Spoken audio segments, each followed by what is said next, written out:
Disney plus ഹോട്ട്സ്റ്റാറിൽ streaming ആരംഭിച്ചിട്ടുള്ള ഏറ്റവും പുതിയ web series ആണ് നാഗേന്ദ്രൻസ് ഹണിമൂൺസ്. സംവിധാനം ചെയ്തിരിക്കുന്നത് നിതിൻ രഞ്ജി പണിക്കരാണ്. കസബ കാവൽ ഈ രണ്ട് വർക്കുകൾക്ക് ശേഷം ഇദ്ദേഹം സംവിധാനം ചെയ്യുന്ന മൂന്നാമത്തെ വർക്കാണ്. മാത്രമല്ല ഇദ്ദേഹം ആദ്യമായിട്ട് ചെയ്യുന്ന വെബ് സീരീസ് കൂടിയാണിത്.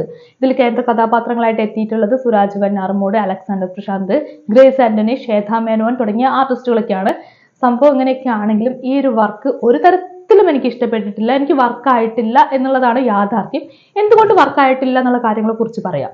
ഒന്നാമത്തെ കാരണമായിട്ട് എനിക്ക് തോന്നിയിട്ടുള്ളത്, ഒരു വെബ് സീരീസ് എന്ന് പറയുന്നത് തീർച്ചയായിട്ടും നമ്മുടെ ടെലിവിഷൻ സീരിയലുകളുടെ മറ്റൊരു വേർഷനാണ്. ഒരു ചെറിയ ടെലിവിഷൻ സീരിയൽ എന്ന് തന്നെ പറയാൻ പറ്റും. ഒരു 3, 4, 5 എപ്പിസോഡ് ഉണ്ടായിരിക്കും. ഓരോ എപ്പിസോഡും അടുത്ത എപ്പിസോഡിലേക്ക് ലിങ്ക് ചെയ്തുകൊണ്ടായിരിക്കും അവസാനിപ്പിക്കുക. നമുക്ക് ഒരു എപ്പിസോഡ് കണ്ടു കഴിഞ്ഞാൽ അടുത്ത എപ്പിസോഡ് കാണാനുള്ള ഇൻട്രസ്റ്റ് വരും. പക്ഷെ ഇതിനകത്ത് ഒരൊറ്റ എപ്പിസോഡ് പോലും അവസാനിപ്പിച്ചു കഴിഞ്ഞാൽ അടുത്ത എപ്പിസോഡിലേക്ക് വേണ്ടി കാണാൻ തോന്നില്ല എന്നുള്ളതാണ് അതിന്റെ യാഥാർത്ഥ്യം. ഒട്ടും ഇൻട്രസ്റ്റിംഗ് അല്ല, ഒട്ടും അട്രാക്റ്റീവ് അല്ല എന്നുള്ളതാണ് ഇതിന്റെ ഏറ്റവും വലിയ പരിമിതി. പിന്നെ കഥയിലേക്ക് വരുവാണെങ്കിൽ, നാഗേന്ദ്രൻ എന്ന് പറയുന്ന കഥാപാത്രം സുരാജ് വെഞ്ഞാറമൂട് ചെയ്യുന്ന കഥാപാത്രമാണ്. ഇദ്ദേഹം തന്നെയാണ് ഇതിൽ കേന്ദ്ര കഥാപാത്രമായിട്ട് വരുന്നത്. വളരെ മടിയനായിട്ട് ജോലിയൊന്നും ചെയ്യാൻ ഇഷ്ടപ്പെടാത്തൊരു കഥാപാത്രമാണ്. ഇദ്ദേഹത്തിന് ഒരു ഘട്ടത്തിൽ പേർഷ്യയിലേക്ക് പോകണം, അതിന് സാമ്പത്തികമായിട്ടുള്ള ആവശ്യമുണ്ട്. അതിന് ഇദ്ദേഹം വളരെ എളുപ്പത്തിൽ പണം കണ്ടെത്താൻ വേണ്ടിയിട്ട് കുറച്ച് പെൺകുട്ടികളെ വിവാഹം കഴിക്കുന്നു. ഇതുമായി ബന്ധപ്പെട്ടാണ് ഈ സീരീസ് പോകുന്നത്. 5 ഭാര്യമാര്, അതായത് 6 എപ്പിസോഡുകളായിട്ട് കാണിക്കുന്നുണ്ട്. 5 സ്ത്രീകളിലൂടെ കഥ പറഞ്ഞു പോകുന്നുണ്ട് എങ്കിൽ കൂടിയും ഒട്ടും എൻഗേജ്ഡ് ആക്കാൻ ഈ വർക്കിന് സാധിച്ചിട്ടില്ല. അതുപോലെ കഥ ആരംഭിക്കുന്നത് 1978-ലാണ്. ഈ കാലഘട്ടത്തിലല്ല കഥ പറയുന്നത്. വെള്ളായണി എന്ന് പറയുന്ന ട്രിവാൻഡ്രത്തുള്ള ഒരു ഗ്രാമം, അവിടുത്തെ കഥയാണ് പറയുന്നത്. ആ ഒരു കാലഘട്ടം കാണിക്കുന്നതിന്റെ കൂടെ തന്നെ പണ്ടത്തെ കാലത്തെ സിനിമകളൊക്കെ ഓർമ്മിപ്പിക്കുന്ന വിധത്തിൽ, ഈ ഒരു 80, 90 കാലഘട്ടങ്ങളിലൊക്കെ ഇറങ്ങിയ സിനിമകളെ ഓർമ്മിപ്പിക്കുന്ന വിധത്തിലുള്ള ബാക്ക്ഗ്രൗണ്ട് സ്കോർ ആണ് കൊടുത്തിട്ടുള്ളത്. പക്ഷെ ഒരു പ്രശ്നം എന്താണെന്ന് വെച്ച് കഴിഞ്ഞാൽ, ഈ ബാക്ക്ഗ്രൗണ്ട് സ്കോർ കേൾക്കുമ്പോൾ നമുക്ക് തോന്നും ഇത് പണ്ടത്തെ ഏതോ സിനിമയിൽ നിന്നും കോപ്പി അടിച്ചതാണെന്നുള്ള ഫീലാണ് വരുന്നത്. അല്ലാണ്ട് ഒരു ഫ്രഷ്നെസ് ഫീൽ ചെയ്യുന്നില്ല. അതുപോലെ തന്നെ കഥ തുടങ്ങുകയാണ്. കഥ തുടങ്ങി ആദ്യത്തെ ഒരു 16 മിനിറ്റ് ആണ് വളരെ മോശം രംഗങ്ങളായിട്ട് ആദ്യം തന്നെ പ്രേക്ഷകരുടെ മനസ്സിലേക്ക് വരുന്നത്. അനാവശ്യമായ രീതിയിൽ വലിച്ചു നീട്ടി ഒരു ആവശ്യമില്ലാത്ത കുറെ രംഗങ്ങൾ കാണിച്ചും കുറെ സീനുകൾ കാണിച്ചൊക്കെയാണ് ഈ ഒരു 16 മിനിറ്റ് ഒരു കഥയും ഇല്ലാണ്ട് കൊണ്ടുപോകുന്നത്. ആ 16 മിനിറ്റിന് ശേഷമാണ് നാഗേന്ദ്രന്റെ ജീവിതത്തിലെ വഴിത്തിരിവുകളൊക്കെ സംഭവിക്കുന്നത്. അതുപോലെ ഈ വെബ് സീരീസിലെ ഏറ്റവും വലിയ പരിമിതിയായിട്ട് എനിക്ക് ഫീൽ ചെയ്തിട്ടുള്ളത് സുരാജ് വെഞ്ഞാറമൂട്, അലക്സാണ്ടർ പ്രശാന്ത് കോംബോ ആണ്. മലയാള സിനിമ എടുത്ത് നോക്കിക്കഴിഞ്ഞാൽ തന്നെ എക്കാലവും കാലത്തിന് അതീതമായിട്ട് നിൽക്കുന്ന കുറെ കോംബോ ഉണ്ട്. ഇപ്പൊ നമ്മുടെ ദാസനും വിജയനും അതിൽ പെടുന്നതാണ്. കന്മദം സിനിമയിൽ ലാലും അല്ലെങ്കിൽ മോഹൻലാൽ ചെയ്തിട്ടുള്ള ഒരു കോംബോ ഉണ്ട്. ഇനിയെല്ലാം പോട്ടെ, നമ്മുടെ തെങ്കാശിപ്പട്ടണത്തിലെ ഒരു കോംബോ ആയിരിക്കാം. അതുപോലെ തന്നെ ഏറ്റവും പുതിയതായിട്ട് ഇറങ്ങിയിട്ടുള്ള നമ്മുടെ രംഗണ്ണൻ അമ്പാൻ കോംബോ, ഇവർക്ക് കൊണ്ടുവരുന്ന ഒരു കെമിസ്ട്രി ഉണ്ട്.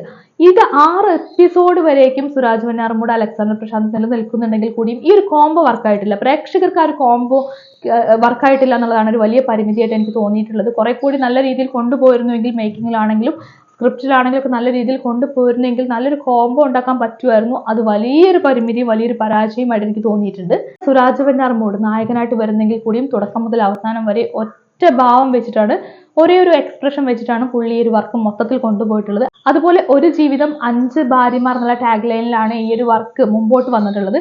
ഇതിൽ തന്നെ 5 ഭാര്യമാരായിട്ട് കനി കുസൃതി, ശ്വേത മേനോൻ, ഗ്രേസ് ആന്റണി തുടങ്ങിയവരൊക്കെ അഭിനയിച്ചിട്ടുണ്ടെങ്കിൽ കൂടിയും കനി കുസൃതി പതിവ് പോലെ ടൈപ്പ് കാസ്റ്റ് ചെയ്യപ്പെട്ടു എന്നാണ് എനിക്ക് തോന്നിയിട്ടുള്ളത്. അവരുടെ മുൻപത്തെ ഷോർട്ട് ഫിലിംസ് ഒക്കെ കണ്ടു കഴിഞ്ഞാൽ നമുക്കറിയാം, ഒരു പ്രോസ്റ്റിറ്റ്യൂട്ട് എന്നുള്ള ഒരു ക്യാരക്ടർ കുറച്ചൊക്കെ ചെയ്തിട്ടുണ്ട്.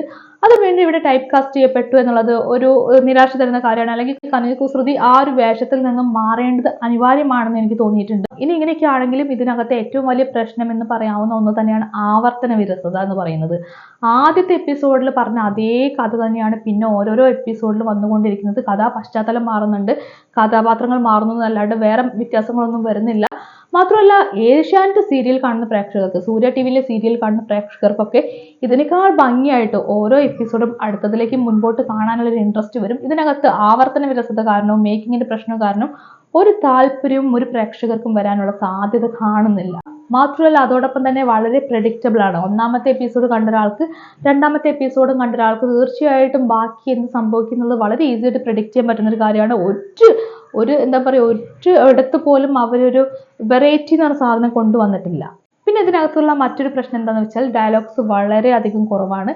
കൊടുത്തിരിക്കുന്നത് കുറേ അധികം ഷോട്ടുകളും വിഷ്വൽസ് ഒക്കെയാണ്. ഇപ്പോൾ കുറേ ഷോർട്സ് കൊടുത്ത് കുറേ ഫ്രെയിം ബ്യൂട്ടി വെച്ചിട്ട് കാര്യമില്ല. നമ്മൾ ആ ഒരു സ്റ്റോറിയിലേക്ക് പ്രേക്ഷകരെ എത്തിക്കാൻ പറ്റണം. ഈ കാര്യത്തിൽ അത് പരാജയപ്പെട്ടിട്ടുണ്ട്. ഇപ്പം നമുക്കറിയാം, ഫ്രഞ്ച് മൂവി ആയിട്ടുള്ള ദ ആർട്ടിസ്റ്റ് 2011-12 തോന്നുന്നു, അതിന് ഓസ്കർ അവാർഡൊക്കെ കിട്ടിയിട്ടുണ്ടായിരുന്നു. അതൊക്കെ ഒരു ഡയലോഗ് പോലും ഇല്ലാത്തൊരു സിനിമയായിരുന്നു. ആ ഒരു സിനിമയ്ക്കൊക്കെ പ്രേക്ഷകരെ അങ്ങേയറ്റം എൻഗേജ് ചെയ്യിപ്പിക്കാൻ പറ്റുന്നുണ്ടായിരുന്നു. പക്ഷെ ഇവിടെ അത് പറ്റുന്നില്ല എന്ന് മാത്രമല്ല, ലാഗ് അടിപ്പിച്ച് കൊല്ലുന്ന അവസ്ഥയായിരുന്നു. അതുപോലെ തന്നെ നിരഞ്ജന ചെയ്യുന്ന സാവിത്രി എന്ന് പറയുന്ന കഥാപാത്രം, ആ കഥാപാത്രത്തിന്റെ റൊമാൻസ് കാണിക്കുന്നുണ്ട്. ഏകദേശം 4 മിനിറ്റാണ് വലിച്ചു നീട്ടിയ ഒരു ആവശ്യമില്ലാണ്ട് ആ കഥാപാത്രത്തിന്റെ റൊമാൻസ് കാണിച്ചിരിക്കുന്നത്. പ്രേക്ഷകരെ ഇതിനും വലുതായിട്ട് ഇനി വധിക്കാനില്ല എന്നുള്ളൊരു അവസ്ഥയായിരുന്നു. അത്രയും വളരെ വലിച്ചു നീട്ടിയ ഒരു ആവശ്യമില്ലാണ്ട് റൊമാൻസ് കാണിച്ച് പരമാവധി വെറുപ്പിച്ചിട്ടുണ്ട്. സോ ഈ സീരീസിലെ മൊത്തം എപ്പിസോഡ് എടുത്തു കഴിഞ്ഞാൽ ഇതിനകത്ത് ഏറ്റവും മോശമായിട്ടുള്ള ഭാഗം ആ ഒരു കഥാപാത്രത്തിന്റെ, സാവിത്രി എന്ന് പറയുന്ന കഥാപാത്രത്തിന്റെ റൊമാൻസ് ആയിരിക്കും എന്നുള്ളതിൽ ഒരു തർക്കവും ഇല്ല.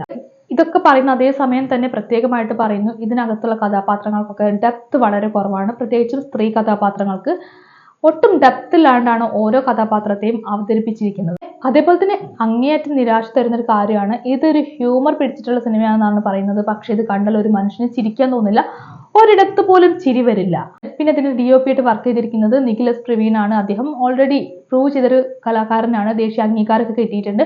പക്ഷെ ഇതിനകത്ത് അദ്ദേഹത്തിന്റെ വർക്ക് വളരെ ആർട്ടിഫിഷ്യൽ ആയിട്ടാണ് എനിക്ക് ഫീൽ ചെയ്തിട്ടുള്ളത്. ഒരു റിയലിസ്റ്റിക് ഫീൽ ഇല്ല. ഈ ഒരു കാലഘട്ടം 1978 ഒക്കെ കാണിക്കുമ്പോൾ അത് വളരെ ആർട്ടിഫിഷ്യൽ ആയിട്ട് കൊണ്ടുവച്ചു എന്നല്ലാണ്ട് ആ ഒരു കാലഘട്ടത്തിലേക്ക് എത്താൻ നമുക്ക് പറ്റുന്നില്ല. അതുപോലെ തന്നെ രഞ്ജിൻ S രാജാണ് സംഗീത സംവിധാനം നൽകിയിരിക്കുന്നത്. ഒട്ടും ഫ്രഷ്നെസ് കിട്ടിയിട്ടില്ല. ഒരുപാട് കണ്ടുമടുത്ത സിനിമകളിലെ പശ്ചാത്തല സംഗീതം ഓർമ്മ വന്നു, യാതൊരു പുതുമയില്ല. പിന്നെ എഡിറ്റിംഗ് ചെയ്തിരിക്കുന്നത് മൻസൂറാണ്. നല്ല രീതിയിൽ പുള്ളിക്ക് വർക്ക് ചെയ്യാനുണ്ടെന്നത് കണ്ടപ്പോൾ മനസ്സിലായിട്ടുണ്ട്. കാരണം അത്രമാത്രം ഷോട്ടുകൾ വെച്ചിട്ടുണ്ട്.